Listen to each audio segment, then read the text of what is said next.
A couple of weeks ago, I did a video about this book from 2021. This was kind of the book that helped haul me out of the creative black hole that I'd fallen into in around 2018, 2019. And this one really helped me crawl out of it. But that's not why I'm showing this to you now. This book, while it has these flaps on it, which aren't important at this point, is that the thing about this book is that it's two books in one, kind of, and that kind of fits in with what I want to do with creating a book that is a way to incorporate some of my small quilting projects in with my paper crafting. So with this book, it has part of the book opens like a typical book. And then the other side of the book opens the other way, kind of like a matchbook. Now with this book, it was intended for it to flip and turn so that it opened like a standard book as well. So I've kind of tweaked the idea of this, plus a few other influences, to come up with a book that I'm going to show you. Before that, I want to show you, this was the book that actually inspired that other book. This was also a double book. Now, this one was from way back in 2010. Now, I put a tutorial out for this one in early 2011, but I know I made this book about 6 months prior, and according to the pictures and stuff I have, this was from 2010. But you can see here, here's one book, and here's the second book, and they share this middle spine. I called this book, or this album at the time, a duet album. And so it has, again, two sides. It's got two books in it. Now this one is using a little paperclip binding that goes around a chain. That was kind of a signature binding of mine back in those days. And it's got paper bags and envelopes. And then the flip side is the same thing. And this, I was doing it with my maiden name, so my family can go on one side and my husband's family on the other side. And kind of the idea was I could do something for my kids. Obviously, as you can see, this version of it didn't get any stuff put in it, though I have another sample of it that is all decorated, etc. inside. But this idea of the double book evolved from this in 2010 to the one I just showed you in 2021. Well, those books have evolved yet again. I liked the idea of the double book concept because right now I feel like I'm kind of living this double life where I'm doing my paper crafting still along with the mixed media, but I'm also returning to my quilting roots. And so I'm converging those two. So this book that I've come up with this go round is called Double Life, Double Booked. Because I am incorporating some of those small quilts.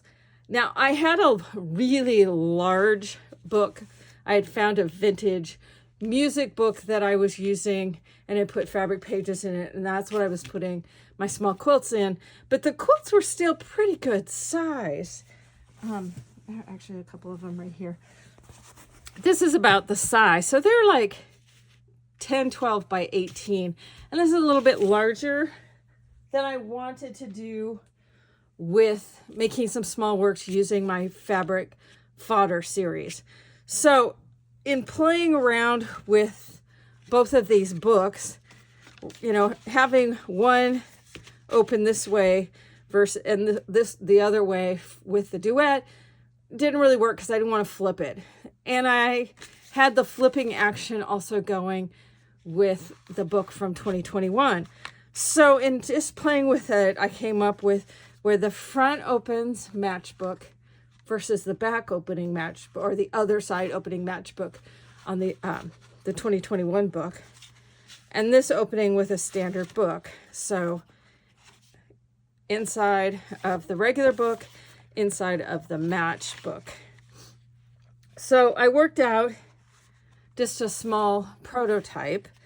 So in here I have pages, and this one's all in paper. So so there's matchbook style pages in the front, and then in the end, and this is just slipped into the cord back there. Then I have pages that are very similar, and that flips open, and then it's open. And this one flips, but this can go to either side. So essentially the pages are like that. Now, the other thing I did with this one, and I'll explain this after I show you this other book as well, is I've got a unique paperclip binding that works with my Stack the Deck binding, which I also introduced way back in 2011. So I made this one because it's so small, only have the 4 pages, but you can make the spine wider to accommodate additional pages if you want. I will be doing a tutorial of how the binding on this one works, as well as the binding on the one I'm going to show you. I'm just not sure format-wise if it's going to be here on YouTube or if I'm doing it through my website or just what I'm doing. That'll be coming up.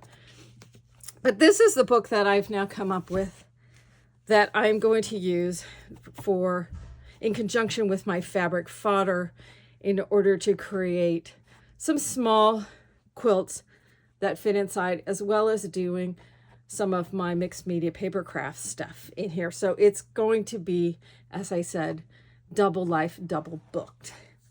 Now with this one, I've used some vintage books for both the front cover and the back and inside covers. And this elastic on there is to hold this closed. Now this is going to flip up and out of the way, and this becomes the matchbook style book. Now like I've showed you in one of the fabric fodder videos, I've taken this linen type fabric and now I've fused it onto some vintage paper. So I have paper on one side and fabric on the other, and the intent is to put the quilts on the front side, and on the back side then I can do some mixed media stuff on it. These are some pages from a book from 1834. But so that's going to give me space for 5 small quilts, but I can also add to it. With this one, I've got these wing nuts on here. And those of you who know me, since I started doing, instead of albums, I started doing more journal type books. I like my pages removable so I can work on them. So I can take this out. I can work on this back side, though this would be the top, the way it flips. And this is done. It has a fabric band across the top. And then these are just washers I get at the hardware store that are glued and then stitched on. And it has carriage bolts. I was trying to remember what kind of bolts they were. Carriage bolts on there. And then it's got washers. So I can take all of the pages off, and then they just wing nut on. Though I also have some cap nuts as well if I decided I didn't like the wing part, if it catches on stuff and that sort of thing. So yeah, these just screw on and hold the pages on. Now, these pages could also be all in paper if people wanted them to be. Okay, that one doesn't want, no, we'll just set this one aside. So then this has an open spine for this front book that just flips around. It kind of gets held by the wing nuts. And then I have elastic band that's kind of loose. Well, there's nothing in there, but I had to allow thickness for all those quilts to go in there. Then on the inside of the book, it is a standard book with the spine still attached. And with this one, I have just temporary paper clipped in. I'm going to have fabric flaps.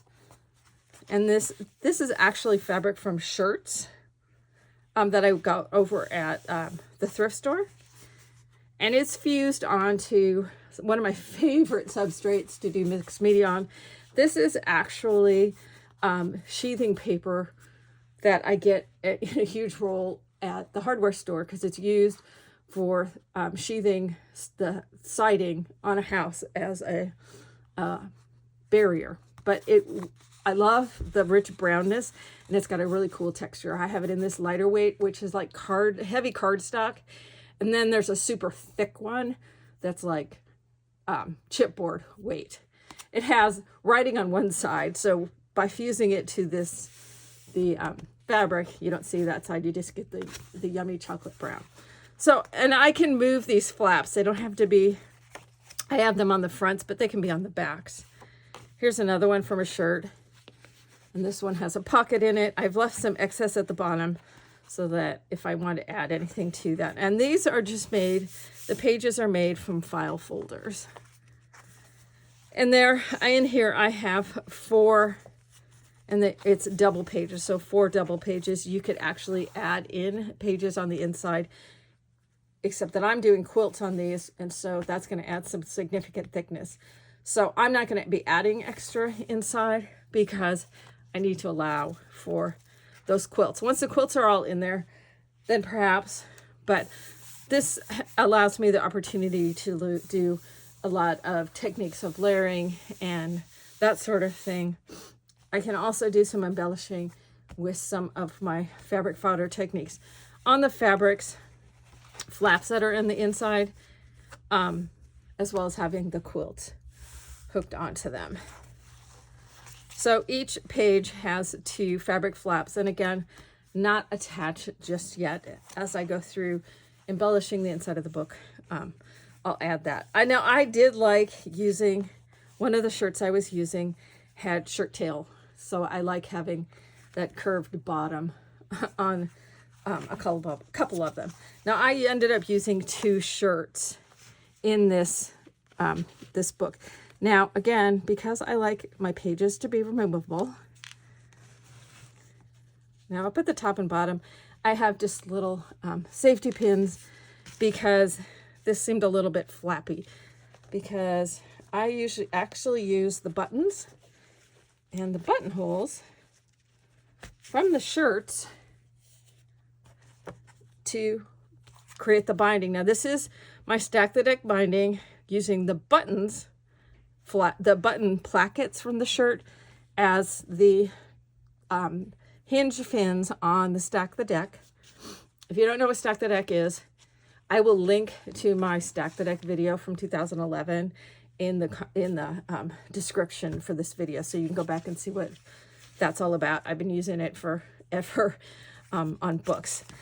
Then I used on the page inserts, I have a little bit of a breathing room with 1/4 inch on each side, but I use the buttonholes to create the way that the pages attach into the book. Now I added some little sections at the top and the bottom based on the book I was using to give it the height, and because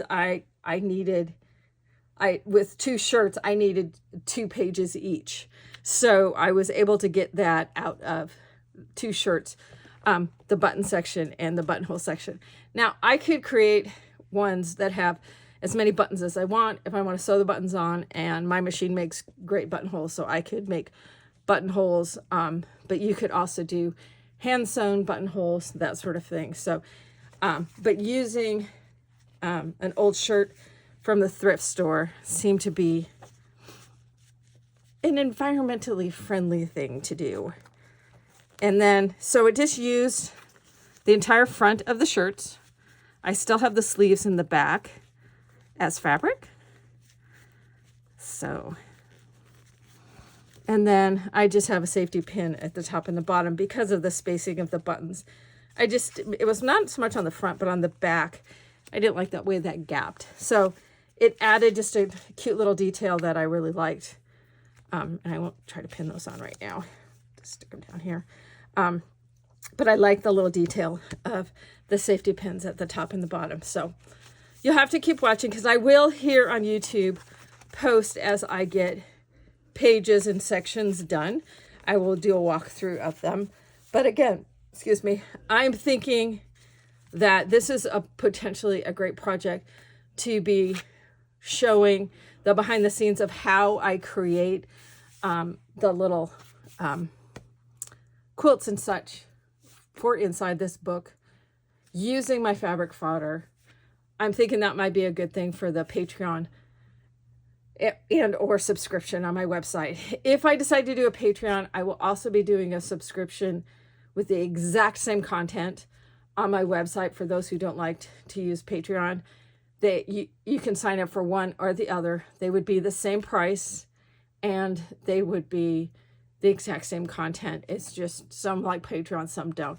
I prefer you would do the subscription that I will have on my website because I'm not having to pay Patreon fees.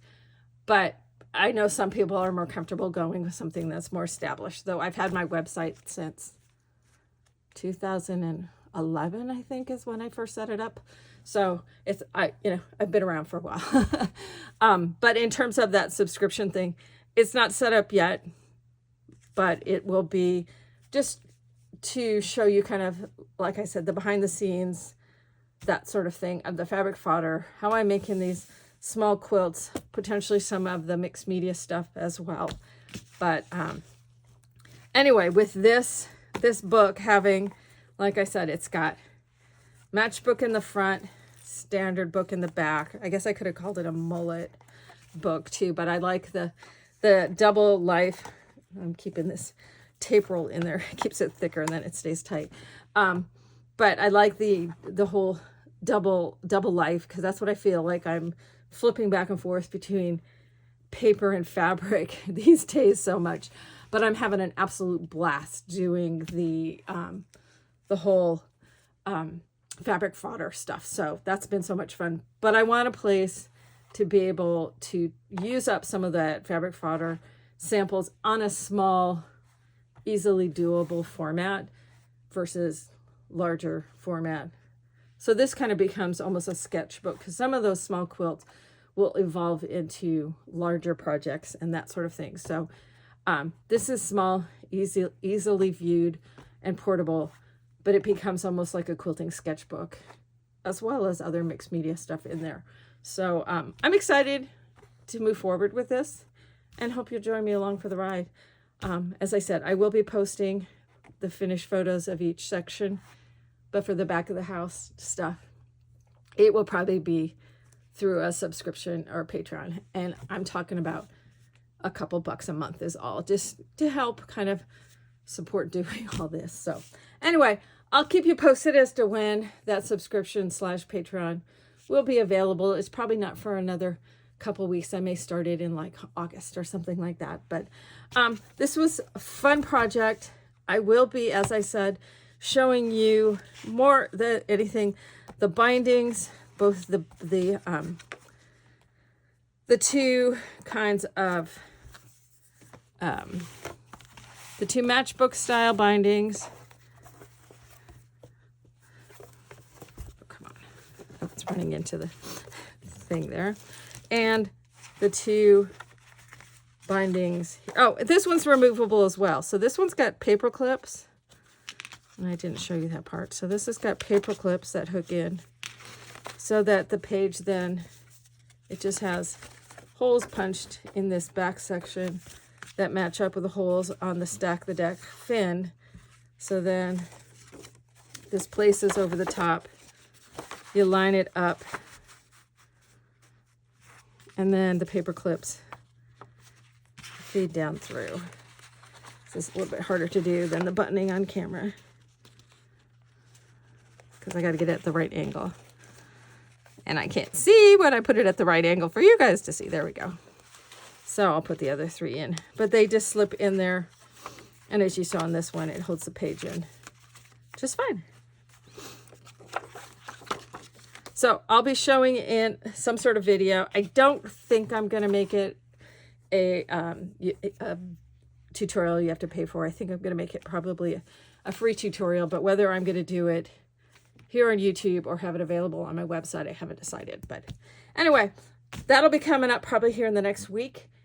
And anyway, double life, double book. Thanks a bunch.